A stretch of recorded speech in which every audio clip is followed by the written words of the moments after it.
Аударып айтқан Арека Микс.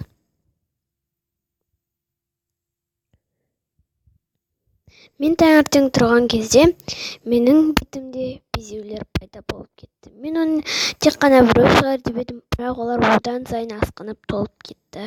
Мен айнаға қараған кезде өз бетімді көріп шок болдым. Және де олар өте қып-қызыл болатын. Мен оны қалай кетіремін деп көп ойландым. Мені мектепке барғанда бәрі менің безеулерімді қарап күлетін еді. Мен тығылып қалғым келетін. Мен не істерімді білмейтін едім.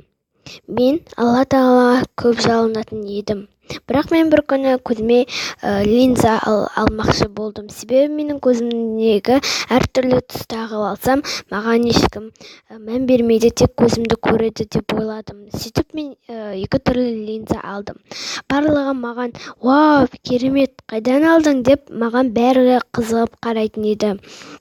Бір күні бірақ менің линзаларым түсіп қалды. Мен не істеймін деп жылағым келді. Мен одан кейін боянбақшы болдым. Бірақ маған одан сайын ушығып кететінін білмедім. Менде безеулер өте көп болып кетті.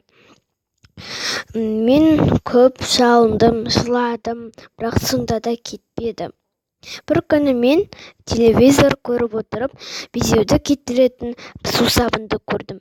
Мен сонымен жуып едім, менде безеулер аз ғана қалды. Мен қуанып кеттім.